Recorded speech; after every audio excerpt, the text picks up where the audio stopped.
It was a crisp Tuesday morning, and the city was waking up to its usual hustle and bustle. The streets were alive with the hum of engines, the chatter of pedestrians, and the aroma of freshly brewed coffee wafting out of corner cafes. Caden Thomas, or KT, blended right into the chaos, his coffee in one hand and his phone in the other. KT was mid-conversation with his wife Emily, recounting the absurd events of his office meeting the previous day.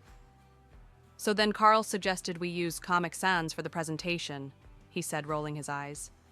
Emily laughed on the other end of the line. As KT walked his usual route to work, something unusual caught his attention. Across the street, near the corner of 5th and Main, a man sat in a corridor and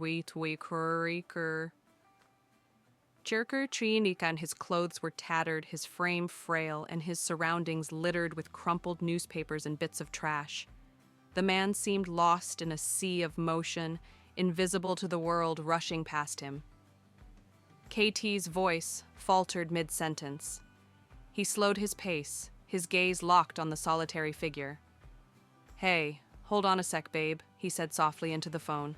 "I need to check on something." Crossing the street, KT felt a pang of hesitation. He wasn't sure how the man would react. Life on the streets was harsh, and gestures of kindness were sometimes met with suspicion. As he approached, the man looked up. His eyes, clouded with exhaustion and distrust, locked onto KT. "Hi there," KT began, his tone warm but cautious. "What's your name?" The man hesitated, his gaze darting around as if searching for the catch. Finally, he spoke. "Andre," he said, his voice raspy, as though he hadn't used it much lately. KT crouched down to meet his eye level. "Nice to meet you, Andre," he said with a smile. "Can I get you something to eat?" Andre's expression flickered with disbelief, then cautious gratitude. "That'd be nice," he murmured, almost as if he didn't believe KT would follow through. KT didn't hesitate. He jogged to the nearest cafe and returned minutes later with a steaming bag of food and a bottle of water. As he handed it over, Andre's hands trembled, the reality of the moment sinking in. "Thank you," Andre whispered, his voice cracking under the weight of emotion. KT sat down beside him on the curb, ignoring the curious glances of passers-by. "How long have you been out here?" he asked gently. Andre hesitated, his fingers fidgeting with the edge of the food bag. But then, as if the kindness had unlocked something within him, he began to talk. He shared how his life had unraveled piece by piece. A layoff at work, medical bills piling up after a back injury, and eventually, the loss of his apartment. "I never thought it'd get this bad," Andre said, his voice heavy with shame. As KT listened intently, nodding occasionally, a street photographer noticed the scene from across the way. Intrigued, she raised her camera, capturing the moment. The image, KT in his crisp suit, sitting beside Andre, his hand on the man's shoulder, radiated compassion. The photographer couldn't resist sharing the moment. That evening, she uploaded the photos to social media with a caption that read, "In the rush of the world, one man stopped to care. Let's remember to see those who are often invisible." The post struck a chord. By morning, it had gone viral, amassing thousands of likes, shares, and comments.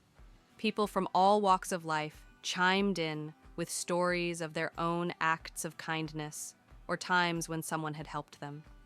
Others asked how they could help Andre. Local volunteers, moved by the story, sprang into action. A small group pooled resources, money, clothing, and food, and began searching for Andre.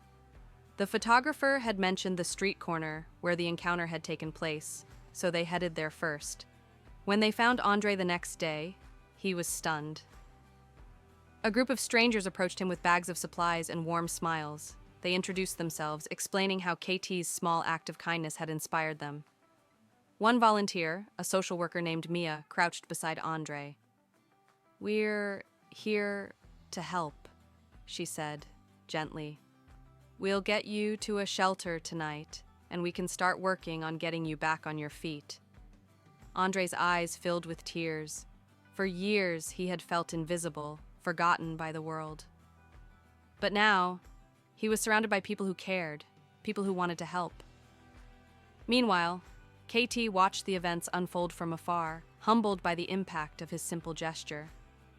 He hadn't stopped to help Andre for recognition or praise. He'd simply followed his heart. Yet, seeing the ripple effect of his actions filled him with a sense of fulfillment he hadn't felt in years. Andre's transformation didn't happen overnight. The shelter gave him a safe place to sleep and access to regular meals. Volunteers helped him obtain identification documents, medical care, and eventually a part-time job. Slowly but surely, Andre began to rebuild his life.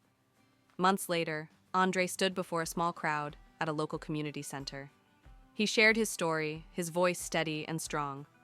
"It all started with a stranger who saw me when no one else did," he said. "That one act of kindness changed everything." The story of KT and Andre became a symbol of hope, spreading far beyond their city. Schools, community groups, and even corporations shared the tale, urging others to see the humanity in those around them. For KT, life returned to its usual rhythm, but he carried the experience with him. It was a reminder of the power of small acts of kindness and the incredible ripple effect they could create.